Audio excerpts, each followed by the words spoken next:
Selamat pagi Pak, perkenalkan nama saya Firman Witarsoid dengan NIM 11S23041. Di sini saya menjelaskan tentang praktikum yang ke-7, di mana dalam praktikum ke-7 ini saya akan menjelaskan tentang tugas yang telah Bapak buat. Nah, saya akan mengimplementasikan Artificial Neural Network atau ANN menggunakan metode backpropagation pada dataset iris menggunakan Python dan library machine learning. Nah, tujuan dari praktikum ini adalah untuk memahami bagaimana neural network bekerja dalam melakukan klarifikasi data serta melihat bagaimana parameter seperti activation function, epochs, batch size, dan validation split memengaruhi performa model. Nah, pertama sekali untuk itu kita ada import library terlebih dahulu. Pada bagian pertama kode melakukan beberapa library yang diperlukan seperti yang ada di layar. Nah, penjelasan dari library ini yaitu secara singkat, pandas digunakan untuk memanipulasi dan pengolahan data dalam bentuk tabel, nanti digunakan untuk operasi numeric array. Trend test split digunakan untuk membagi dataset menjadi data training dan data testing. Standard scaler digunakan untuk menormalisasi atau standarisasi data. One hot encoder digunakan untuk mengubah label kategori menjadi bentuk vektor. Load iris digunakan untuk mengambil dataset iris dari library sklearn, dan juga sequential dan dense dari TensorFlow digunakan untuk membangun model neural network. Nah, kita load terlebih dahulu datanya, yaitu dataset iris merupakan dataset klarifikasi yang cukup terkenal dalam machine learning. Jadi ada 150 data bunga, 4 fitur, sepal length, sepal width, petal length, petal width. Nah, di mana target atau label dari dataset ini jenis bunga iris, yaitu iris sentosa dan versicolor Virginia. Variable X digunakan untuk menyimpan fitur, sedangkan Y menyimpan label kelas. Oke, one hot encoding. Langkah berikutnya melakukan one hot encoding pada label, itu encoder seperti yang ada di sini. Nah, karena neural network bekerja dengan data numerik, maka label kelas perlu diubah menjadi bentuk vektor biner. Sebagai contoh, kelas 0 menjadi 100, kelas 1 menjadi 010, kelas 2 menjadi 001. Proses ini disebut one hot encoding. Fitur scaling, di mana scaler yang ada di kode standard scaler itu untuk melakukan normalisasi data menggunakan standard scaler, di mana mean sama dengan 0, standar deviation sama dengan 1. Hal ini penting karena neural network sensitif pada skala data. Nah, untuk split data dibagi jadi 70% data training dan 30% data testing.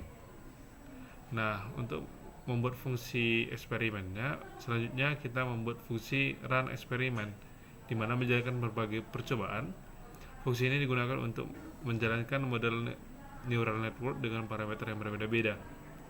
Nah, arsitektur tersendiri pada di bawah ini ada yang dikatakan model sama dengan sequential, di mana input layer dengan 4 fitur, hidden layer dengan pertama dengan 10 neuron, hidden layer kedua dengan 8 neuron, output layer dengan 3 neuron sesuai jumlah kelas.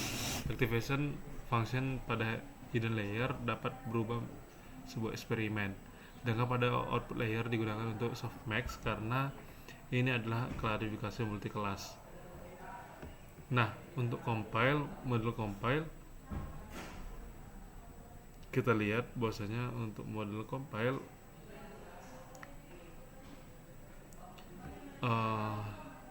model kompilasi Adam digunakan sebagai optimizer. Kategori cross trophy digunakan untuk fungsi training model. Nah, dalam training model ini kita tahu untuk men-training model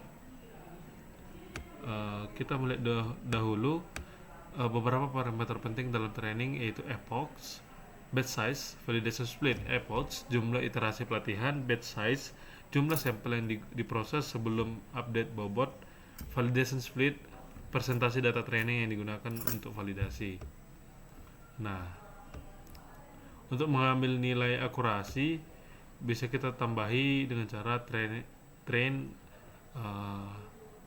ACC, di mana nilai ini digunakan untuk melihat seberapa baik model bekerja dari data training dan seberapa baik model melakukan generasi pada data baru. Nah, untuk menjalankan 24 eksperimen, kita akan menjalankan 24 skenario eksperimen.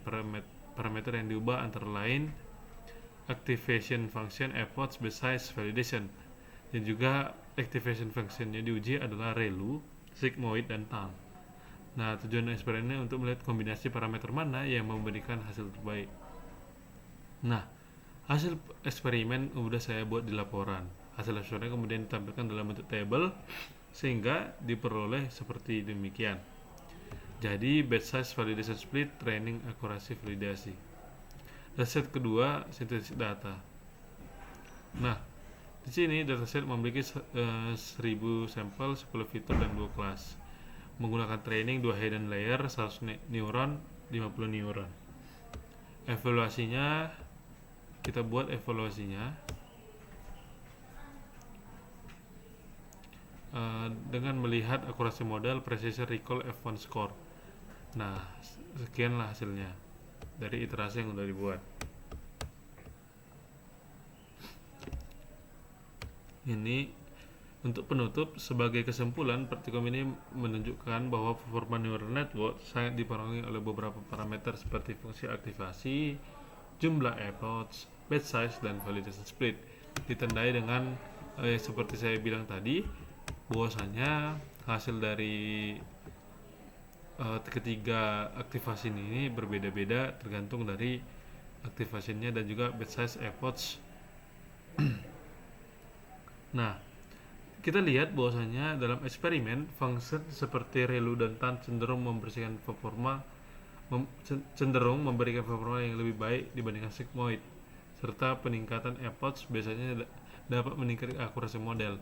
Dengan memahami parameter ini, kita dapat melakukan optimasi model neural network untuk mendapat performa yang lebih baik dalam berbagai kasus machine learning.